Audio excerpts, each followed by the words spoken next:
mag-secret file, ay ilike mo muna ang video na to at mag-subscribe na sa aming YouTube channel. Don't forget to click the notification bell para hindi ka nahuhuli sa latest episode ng DJ Rocky's Secret Files.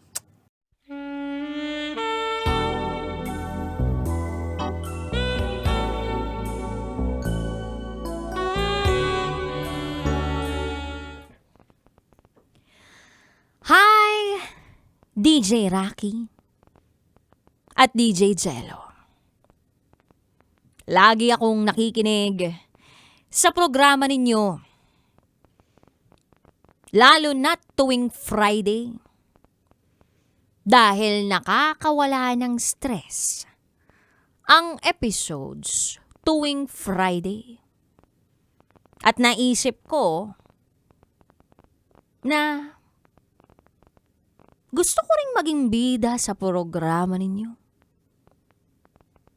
And since mainit ang panahon, para bang gusto kong magbigay babala sa mga tagapakinig ninyo. Dahil ito ay karanasan ko last year of summer. Itago nyo na lang ako sa pangalang Boy T. As in boy, T.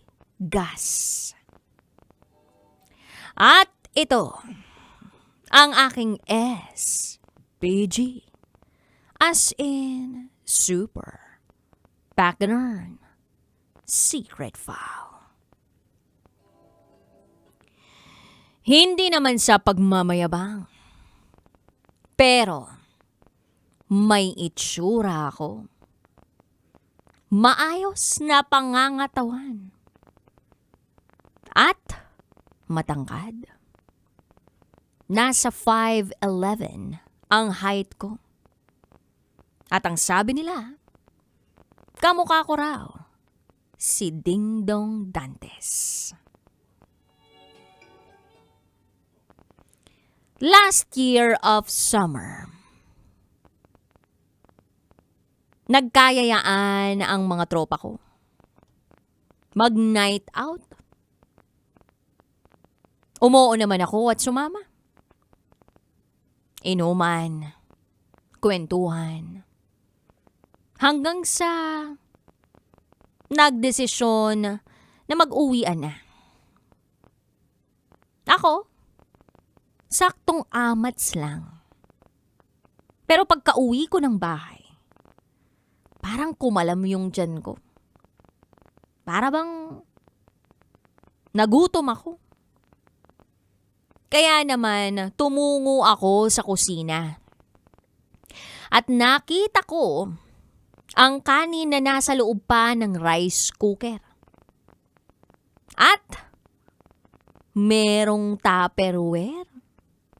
May laman ng Tupperware. Pagbukas ko, sinampalukang manok. Ininit ko agad ang sinampalukang manok at ang kanin sa loob ng rice cooker. Lumafang ako. Sarap! Pagkatapos nun, ay natulog ako. Hindi ko na matandaan kung anong oras na nun. Pero bigla na lang akong nakaramdam ng paghilab na para bang kinakailangan kong magbanyo. Antok na ako. At gusto kong ituloy ang tulog ko. Tinatamad akong bumangon kasi wala akong sariling banyo sa kwarto ko. Nawala naman yung hilab. Kaya akala ko okay na. Hanggang sa naramdaman kong nauutot ako. Nagpakawala ako ng masamang hangin. Pero DJ Rocky and DJ Jello, hindi ko inakala na ang pagpapakawala ko pala ng masamang hangin ang siyang magdudulot ng masamang pangitain sa akin. May kasama pala ang masamang hangin. Kaya bumangon ako agad. Nagtungo sa banyo namin at jumerbox. Pagkatapos kong maghugas ng aking wetpacks, ay nagpalit ako ng brief. Tumungo ako ulit ng kusina para magtsaa. At nang maubos ko ang isang tasang tsaa, nautot na naman ako. Sa pangalawang pagkakataon ay may lumabas uli. Kaya bumalik ako ng banyo. Paghubad ko ng brief ko, nakita ko ang box ng tsokolate. Na siyang gumuguhit. Sa aking salawal. Hindi ko na natiis pa. Pagkatapos kong jumerbox uli, ay nilabhan ko na rin ang aking brief. At dahil tamad akong maglaba, at ayoko nang maglaba pa uli, nag-isip ako ng paraan. Tumingin-tingin ako sa paligid. Binuksan ko ang cabinet sa loob ng banyo. At dito tumambad sa akin ang pakete ng napkin. DJ Rocky at DJ Jello. Binuksan ko ang pakete ng napkin at nang mabuksan ko kung ano ang nasa loob ng plastic, ay nakakita ako ng Band-Aid na malaki na merong pandikit. Ito pala yung napkin. Parang malaking Band-Aid na may pandikit. Kaya naman, kumuha ako ng bagong brief sa loob ng cabinet ko at inilagay ko ang napkin sa tapat ng labasan ng tsokolate.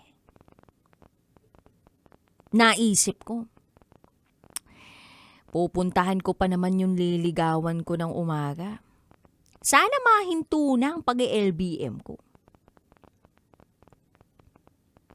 Bumalik na ako sa tulog. Nag-alarm ang cellphone ko. Oras na para bumangon ako. Para maligo. At nang sa gayon ay puntahan na ang nililigawan ko at makakain kami sa labas.